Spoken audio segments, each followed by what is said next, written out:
Hey guys, welcome to the weekly live. This is Kim Howerton, and I'm here to talk about stuff and things. Whatever you want to talk about is welcome. I'm here. There are questions, places in the comments. You can type in whatever you want me to talk about. I was struggling a little bit with doing my hair. I'm getting it cut later this week. The in-between length is challenging sometimes. Anyway, I'm glad to be here on this rainy day with you guys. It's been stormy today. The internet actually kept going out earlier this morning from wind, and I was like, when it goes out for a second and then it comes back, and you're like, I have this like image of a tree just like touching the cable lines or something. Luckily, thus far, it's not severed them in any way, so it keeps coming back on, and the wind has died down. I have a big palm tree right outside the window over here, and it was just, and then now it's just sort of doing that. So a lot less wind than there was earlier today. So this is again Kim Howerton, Weather Watch, Berkeley, California. No, not what we're talking about. I just have to start talking about something or else it's really boring. Although the weather, maybe not my best choice. Why don't we talk about this? Have you heard? I don't know why I care, but I don't live in a small town. There's not like small town gossip. I don't have any local gossip, so I have to gossip about something. So, Weight Watchers this week, I've done two videos, one really boring and one better video on Weight Watchers recently. And because I tried out the program just so you guys could see what it's like these days. Because I think it's like a blast from the past. I did it like 30 years ago. Yeah. Wow, I'm old. Okay. And I was like, oh no, 20. I was like, no, 30. But this week they announced that Weight Watchers is going to start offering diet drugs like Ozempic and just the semaglutide groups. Hey, Terry. Hey, Zan. Glad to have you here. So they're going to start offering.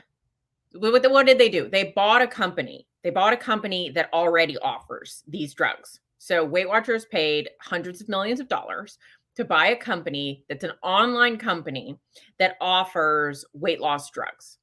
I think they might offer others, but mostly the new kind of GLP-1 agonist type drugs like Wegovy, Ozempic, that class.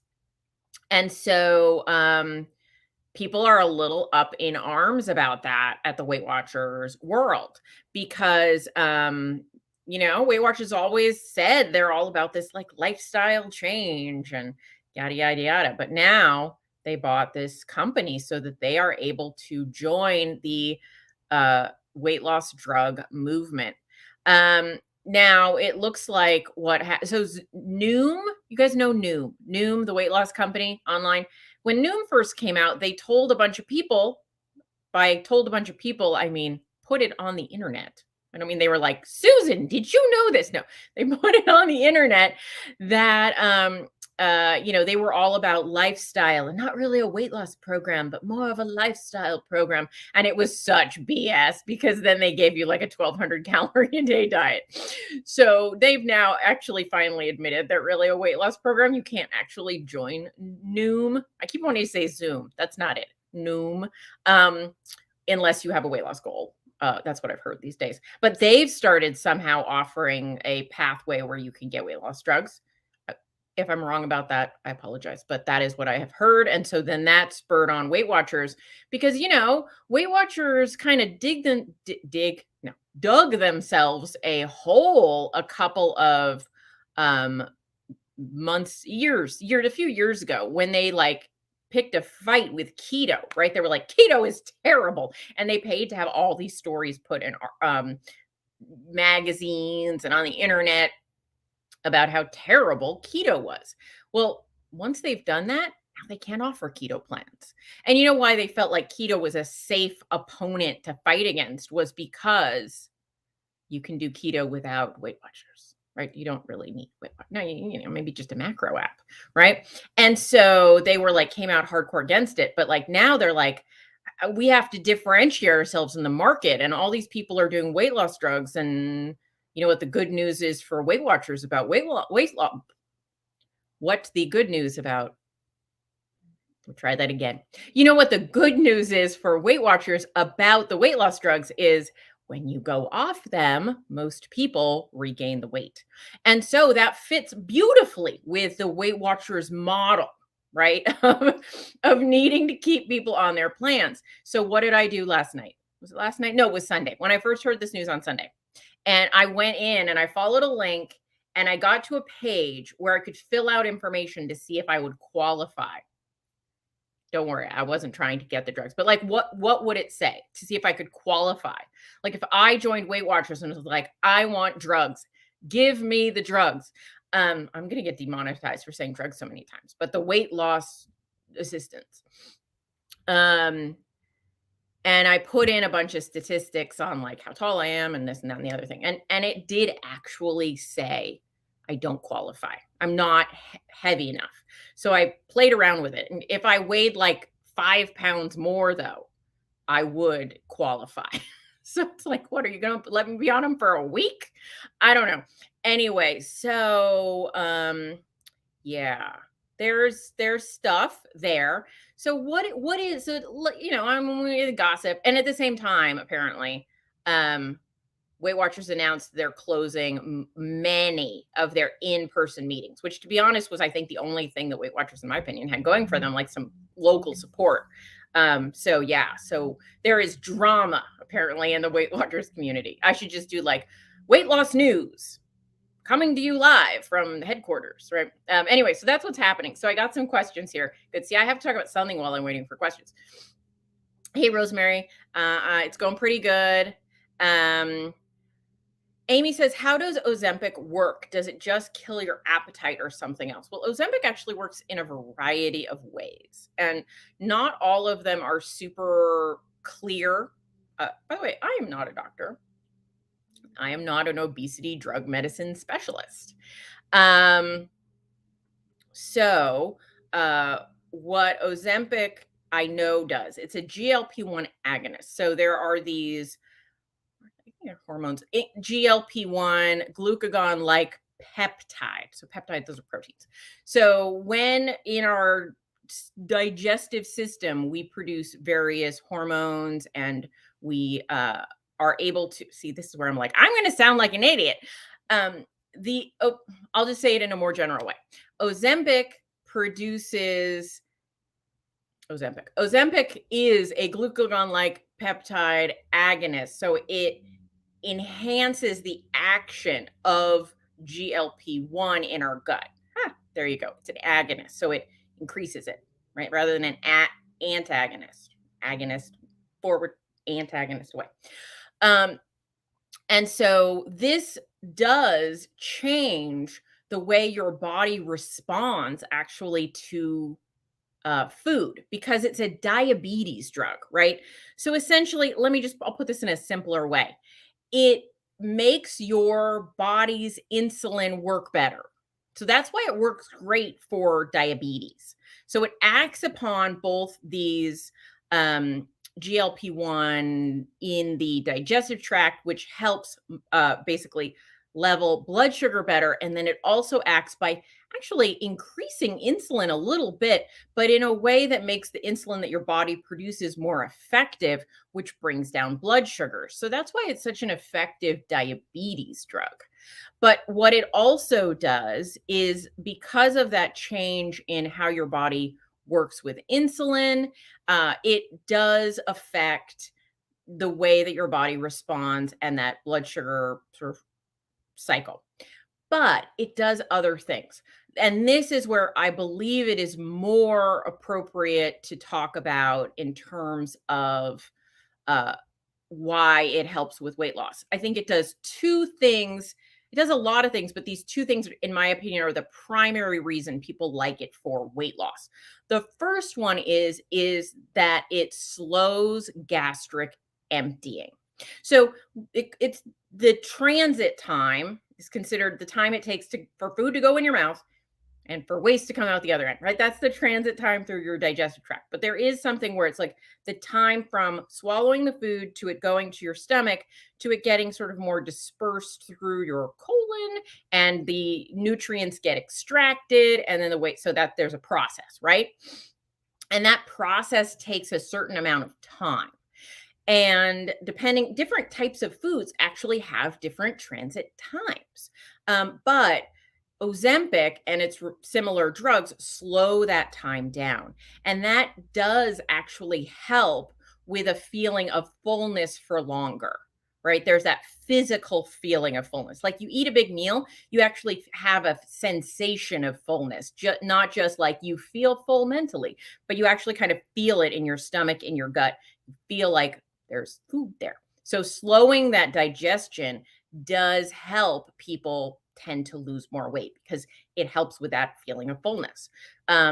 The second way that it helps is it acts on the brain chemistry.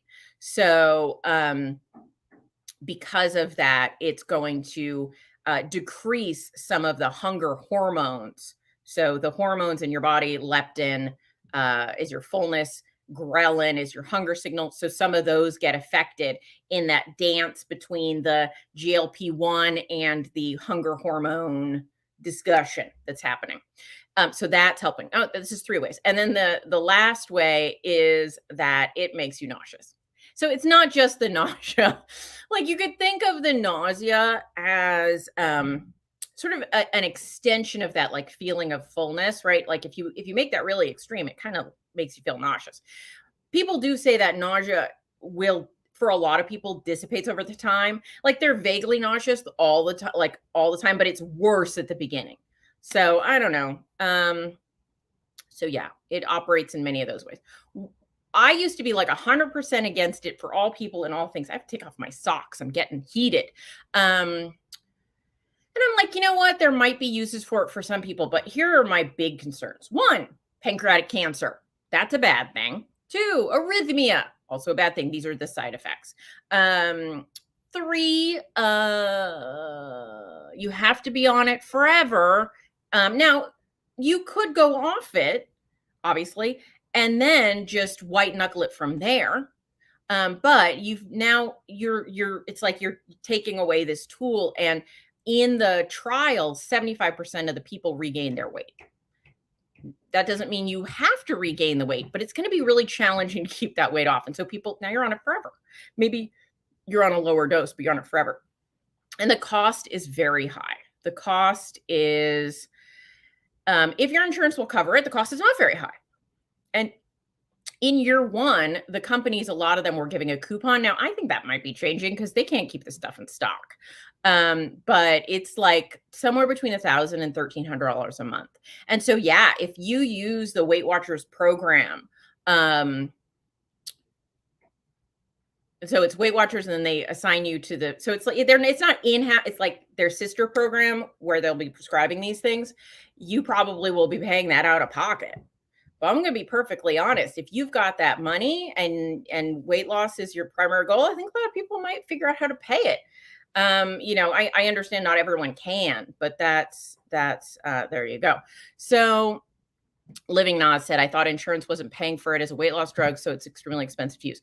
Yeah, so they will pay. So I'm not an insurance expert either, but I have seen that it can get paid for by insurance if you have a few factors, like you have a BMI over 30 and a comorbidity. So like high blood pressure plus a BMI over 30, those two things together as an example, because the comorbidity is high blood pressure and people on a standard American diet who've been trying to lose weight and are overweight, they're very likely to have high blood pressure, right? So if you're obese, right, the BMI of 30, I know BMI is not perfect, but that's how they classify these things. BMI over 30, you're classified as obese, and then you add prediabetes, high blood pressure, yada, yada, yada. One of those kind of comorbidities, I believe some insurance will at that point pay for it. And so one of the things when I was answering the questionnaire to see if I qualified was that I think I had to have a BMI over 27. It wasn't all the way up to 30. But if you had a BMI that was close to 25, then it wouldn't let you get it, because 25 is 24.9 is a normal BMI. So if you're just a few points over that, you're just me, very slightly overweight. Again, BMI not a perfect measure. If you're a person who works out, very much not a perfect measure. Renee says, yes, pharmacies can't get enough in for the diabetic patients. Yeah, it's a real problem right now. It was funny. There was a joke apparently at the Oscars where Jimmy Kimmel said, "Looking around this room, I see people looking amazing." This is not an exact quote. I'm paraphrasing. And I have to say that it's making me wonder if Ozempic is right for me. Right? You know, because all the ads are like, "Ask your doctor if Ozempic is right for you," because so many people in Hollywood are on Ozempic, and yeah. So yeah, I think it's a real problem because I have seen it be very beneficial in people where no other drug seems to work for their diabetes. So somebody taking it who has 10 to 15 pounds to lose is distressing because there is some argument that you lose more lean mass, you lose more muscle mass than on doing it in a healthier way. You might have more complications. There's a lot of complications in there that make me very concerned. Terry says our local, okay, so this is about Weight Watchers. Our local place closed. They would need a doctor to prescribe the meds. Yeah, so that service that they bought is a telemedicine company. So Weight Watchers bought Calibrate, I think it's called. That is a company that's all telemedicine, weight loss doctors who are prescribing meds. So yeah. Rita says, "Hi, Kim. Love your videos. I'm a keto lost 60 pounds in 4 years, reversed fatty liver. Great job. My cholesterol is high. My doctor's very concerned. He wants to up my Crestor meds from 5 to 10.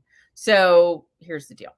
I am not a doctor and I cannot give medical advice. So what are the downsides of taking Crestor or a different cholesterol med? Yeah, it kind of depends on how you respond to them. I think there are some people that can take cholesterol meds and not experience any side effects, and then other people have lots of side effects. The question of, do you need them? Should you be worried? Is your cholesterol being caused by something, right? Like there's a lot in there, and it's an evolving field, and one in which I am not an expert. So I would definitely go to cholesterolcode.com, cholesterolcode.com, and look at their information. They have a lot of great information, I find, about cholesterol and pointing people in the right direction.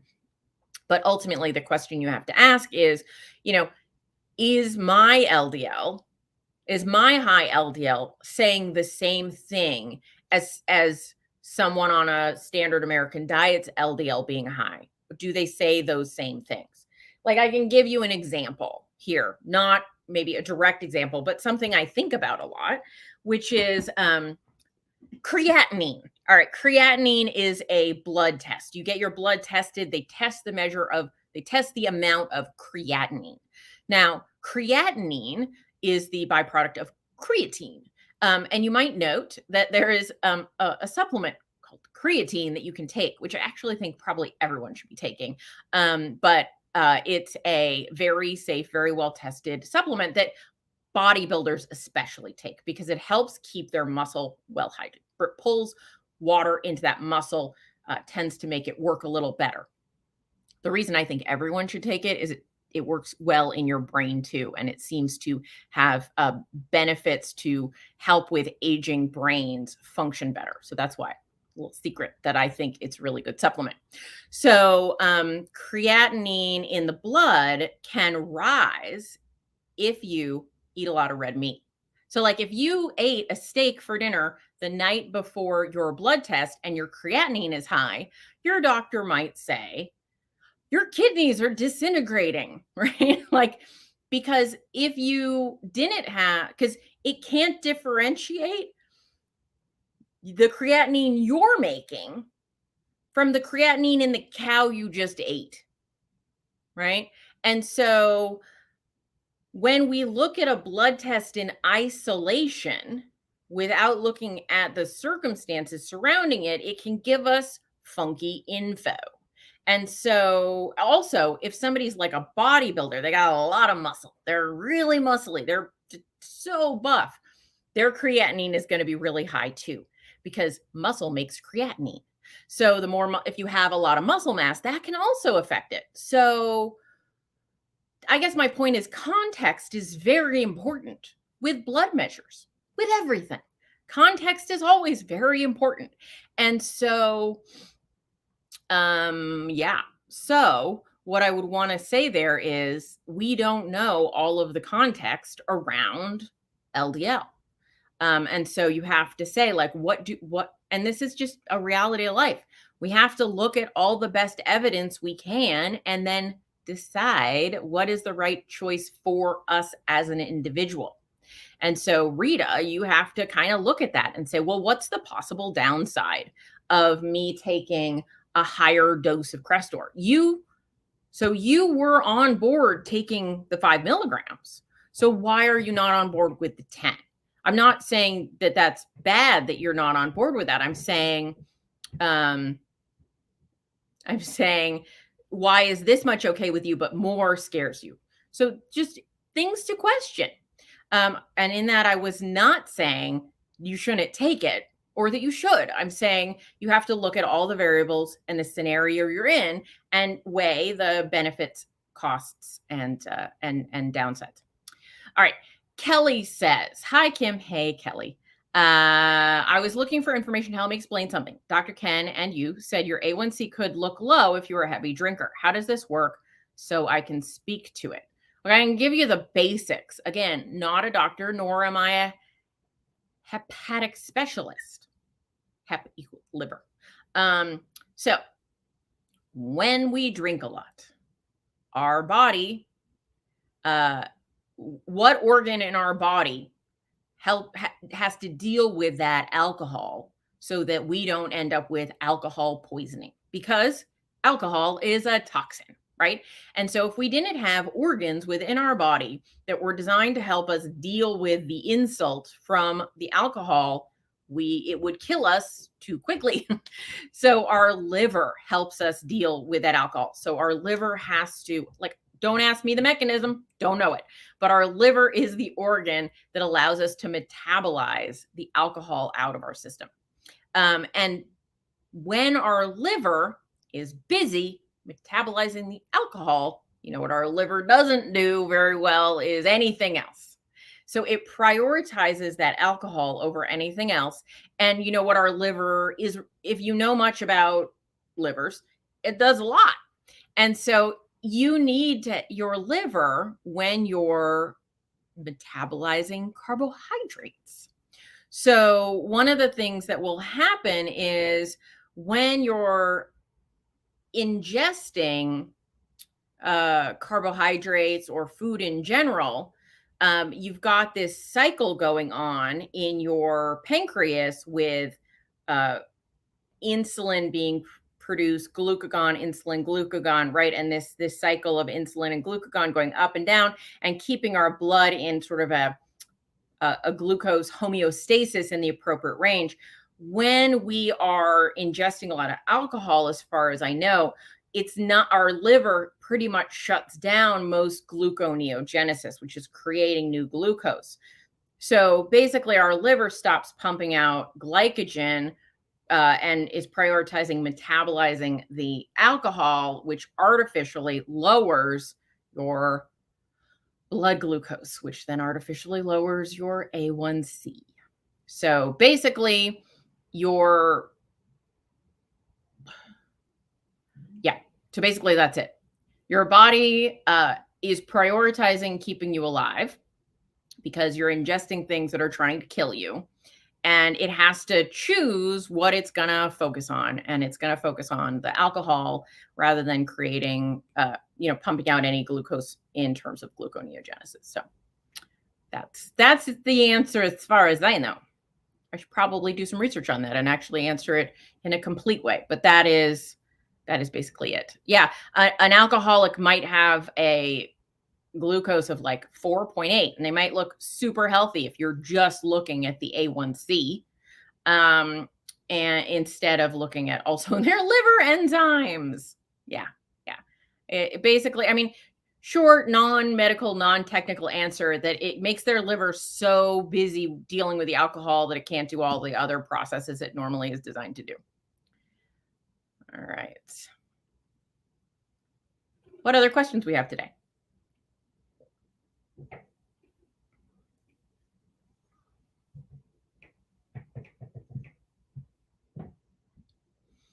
Okay, let's see.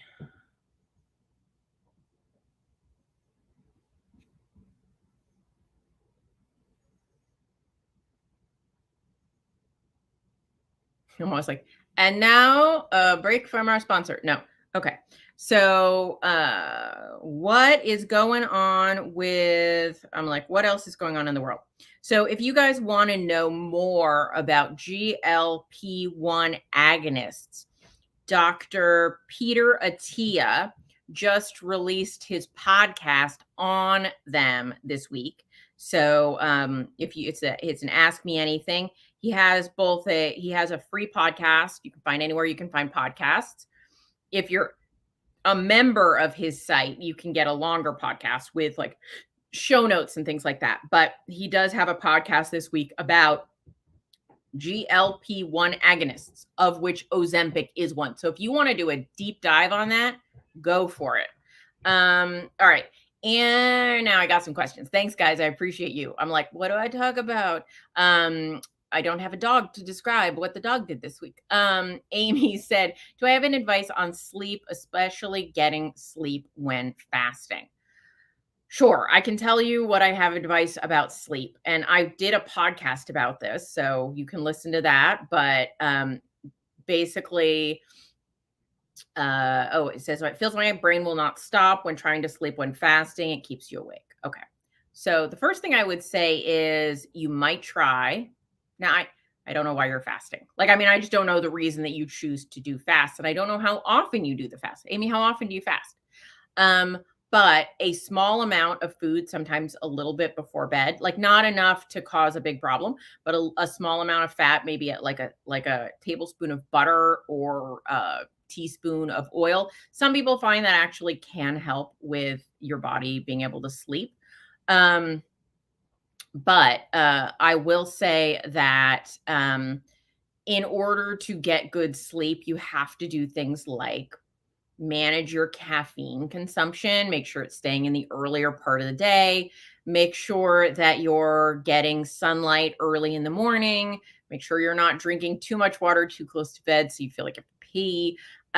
There's also things that you can do, like one of the things, if you're saying you're having these like racing thoughts, that make sure you have no blue lights often in the evening. So at least 2 hours before bed, turning off all electronics, operating by very dim light, making sure if you're reading, you can read or you can listen to something, but not with a backlit screen. And then I would say, so do that, make sure you've got a wind down routine, take a hot shower before you get into bed, but only for about 5 to 10 minutes. Make sure you get your skin hot. Don't get dehydrated, just get your skin hot. That can actually help with going to sleep. Also, in that sort of 2 hour before bed period of time, do a meditation. You could listen to an audio meditation that'll take you through like deep breathing, just any kind of relaxation based meditation, very helpful. Then take out a piece of paper and just write down all your thoughts. So give yourself 20 minutes with a journal or a piece of paper. And again, not a screen. So don't type it, write it down and write down all the things you're thinking about. Just brain dump, little brain dump. Just dump it out of your head. Dump it out of your head. Put it on paper. You can pick it up tomorrow. And so those are all things that you can potentially do. The other thing I would then look at is, how's your heart rate? Like, what's your pulse looking like? How are you feeling? Are you having these physiological anxiety symptoms? That might indicate that fasting is not for you. If that's going on late at night, it would indicate like you're having a high cortisol response to the fasting. And then I would potentially break it, try and work on ending that. So, there are a couple of things there that's going on, but that those are some basics. But listen to the podcast I did about optimal sleep. So I lay out like what's the optimal things to do over the course of a day, so that you get the best sleep possible. So sort of starting from like getting sunlight in your eyes, what to do about caffeine during the day, what to do about meals during the day, and all that. Andrea, hi Kim, I've been on Thyroid for years. Levels were excellent. Then within 4 months, my levels went really high. What do you think might cause that? So you're on Thyroid, you're doing well, you feel well, your levels are good. And when you say your levels went high, do you mean my brain just had a complete brain fart. Your TSH. Do you mean your TSH went really high or your T4, T3 went really high? If your TSH went really high, that would mean actually you're getting hypo, right? Your prescription isn't doing the job anymore. If the other thing happened and your actual thyroid levels went up and then your TSH would go down, that would indicate that you're on too much medication. So, when I'm saying like my levels went really high, I'm not sure what you mean in that because it could interpret it as two different things. But if your TSH, wow, I just got like a Scottish accent. Your TSH went up a lot, that would indicate that your TSH went up a lot. That would indicate that perhaps you need more medication. Okay.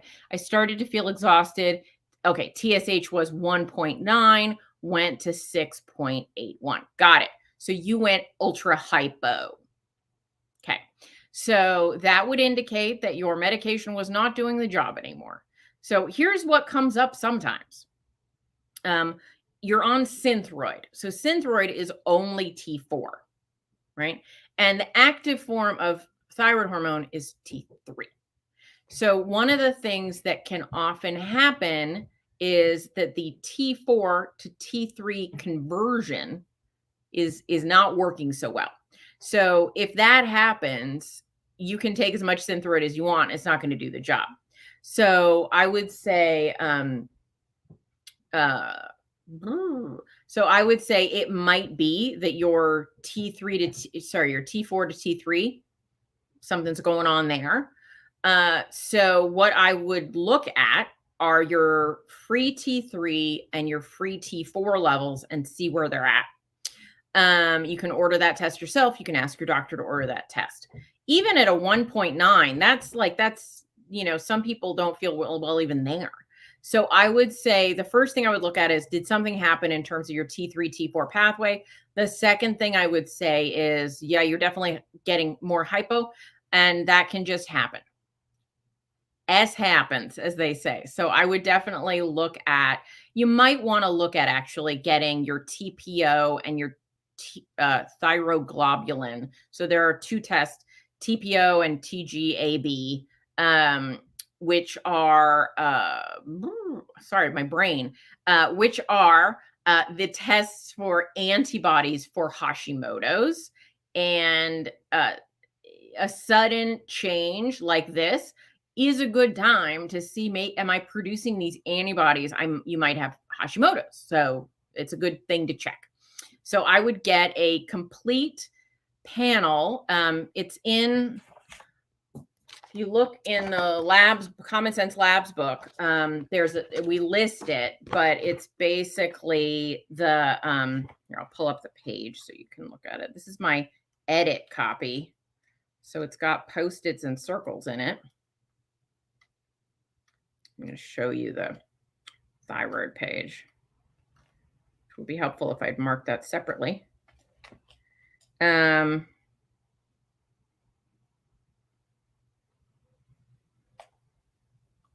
the metabolic health page. Here we go. Here are the tests. So if you can't see that, I'll read it to you. TSH, free T4, free T3, T3 reverse, thyroid peroxidase antibodies, which is sometimes written as TGAB, and then oh, sorry, no, I'm wrong. Thyroid peroxidase antibodies is written as TPO, and thyroglobulin antibodies is TGAB. So there you go. So that list of tests is the list of tests I would get done. So you could look at that. Suzanne says, looking forward to the next course in April. Yeah, April 2nd, we start another round of Keto Unstuck. All right. I got a question. Julie said, is obesity considered an autoimmune disease? I have seen this comment lately. Love all your videos. Thank you, Julie. I appreciate that. No, as far as I know, obesity is not considered an autoimmune condition. Now, obesity has sort of implications, right? So what is obesity? Obesity is simply having excess body fat. What is excess? That is always for debate. But obesity, there are different what they call levels of obesity. And those are often defined by BMI, which is just how tall are you versus how much do you weigh. And so it's just a math problem. Sort of it's like if we put you in a compactor, right? We put you in the little car compactor. How big would your block be, right? And your height and your weight. And so that's how they do it. And so there's like level 1 obesity, level 2 obesity, level 3, level 4. There used to be morbid obesity, right? They used to call it like morbid obesity and yada, yada. Now, medically, at least, they define it as different classes. I don't recall the exact classes, but I believe that if your BMI is like 25 to 30, so that's classified as overweight, but it's not a obese BMI. But in the levels of obesity, that's a level 1. Level 1 is not associated with a lot of health right? Risks. But as you go up in higher and higher levels of obesity levels, there are a lot more comorbidities. There are a lot more issues that happen. And so, and they're like a feedback loop, right? Because fat is an endocrine organ. What is endocrine? Hormone. So your fat cells, they're an endocrine organ, just like your thyroid gland, right? Just like they produce fat cell and muscle, both produce hormones. And so in the process of the body, just having excess fat cells, again, excess is I know it's a bit of a judgment word, right? Where does the excess start? But we can certainly say the more fat cells you have, the more, as we go in a fashion, the more of these different types of hormones that can be very detrimental are produced. So in a way, you could sort of say that if you're very obese, your body is attacking itself all the time, which technically is very similar to an autoimmune disease. So I could see like the connection, but I don't see, this is where I'm like, nah, I'm not a doctor. I've not heard that.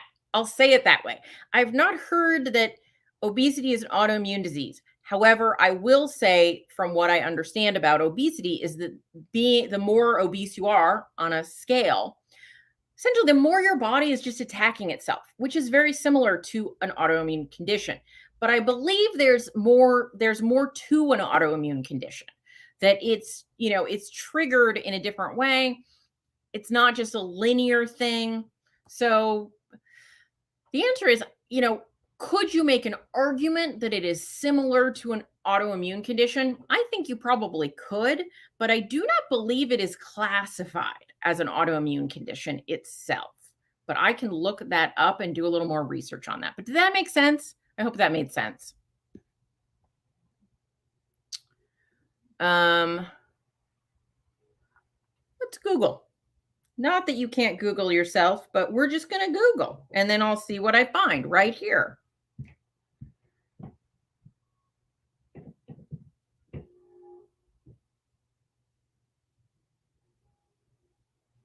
Just going to Google it. Okay, I see this. There's an article from the National Institute of Health that says auto antibody production and obesity. Is there evidence for a link between obesity and autoimmunity? And I'll just read the abstract. During the last decades, obesity and autoimmune issue disorders have shown a parallel significant rise in industrialized countries. So that means they've both gone up at the same time in a similar rate. This review, so this is a review paper, aims at providing a comprehensive update of the relationship between the adipose tissue, fat tissue, in obesity and autoimmune disorders, highlighting the underlying mechanisms with a particular emphasis on adipokines and pro-inflammatory cytokines. So those pro-inflammatory cytokines, those are one of those things that are produced by the fat cells that cause a cascade of problems. Impaired B cell activity, which is related to insulin resistance, and the production of natural and pathogenic anti-autobody repertoire in the context of obesity. Obesity is related to a higher risk of rheumatoid arthritis, psoriasis, and psoriatic arthritis, multiple sclerosis, and Hashimoto's thyroiditis, and it may produce inflammatory bowel disease and type 1 diabetes mellitus. So what they're saying is here that there's a correlation between many autoimmune issues and obesity.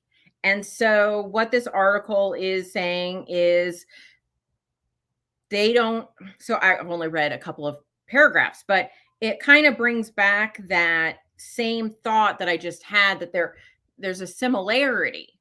I do not know that they've proven anything or they know anything for sure, but the finding is that both things are going up in concert. There might be a link, but I do not believe, based on what I'm reading here, I don't believe they at this time classify obesity as an autoimmune condition. That makes sense. But they are often correlated. All right. So you might want to read this article. You can look for it. It's on PubMed. And I found it when I just asked that question. It's by Christina. Oh, her last name is hard. I'll put a link in the notes after the call. How about that? All right, I'll do that. Amy said, am I planning on doing any more fun food recipe videos? I enjoy new ideas. Yes, I just filmed one, but I'm waiting. So one of the really important things about this video is one ingredient. There's like a very necessary ingredient. And I had almost run out of this ingredient. It's a protein powder. I'd almost run out of it. So I'd put it like in a smaller container because it was in a giant container. And then I threw out the giant container. So I can't show the container of the thing that is so I ordered another one and it doesn't come until Saturday. So but I already filmed the rest of the video. I just have to show the container. So once I get that container that I can hold up in the video, I'll finish the edit. So there should be a new recipe video out next week. There's a lot of stuff to keep up on running a cooking health related kind of business. It's a lot of stuff, especially for someone with ADHD. There is, a lot. But yes, I definitely plan on doing that. I still put things up now and again, so we'll see. I have some recipes on my blog. Hey, Jean, good to see ya. What else should we talk about, you guys? Let's think. How about this?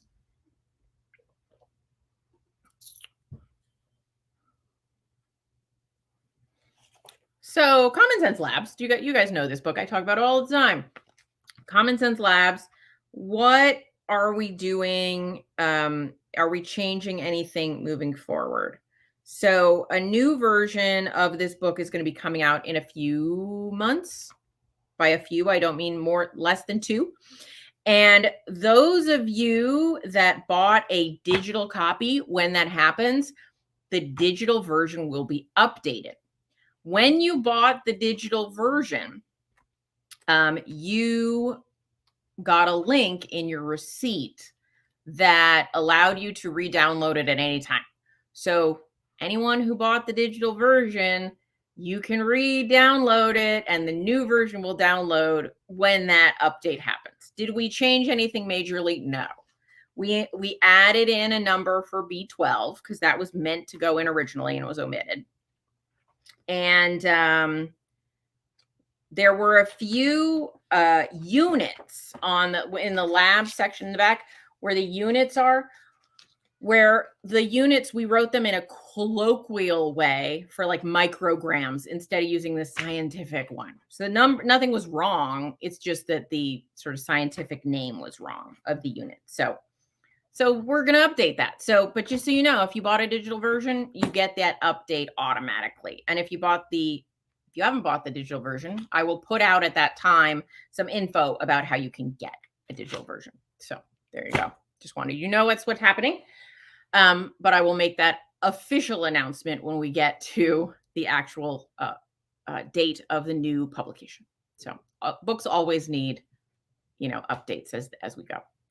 All righty. What else is there in the world? Again, yes, in 3 weeks, Keto Unstuck will open for April's round. It's an 8-week course where I work with people on unsticking their keto diet. So if you've been on a keto diet for a long time and the weight loss has stalled, we work together to get you unstalled. And that's the whole point of the program. And it is really effective. People actually lose quite a bit of weight and they fix what got broken along the way. So that is coming up in April 2nd. I'll announce it I am announcing it publicly now, but I'll be putting up some posts about it over the next few weeks so people can get the link and sign up. All right. Those are kind of the announcements, the what's going on in the world. Any last questions before we close for the evening? Just let me know.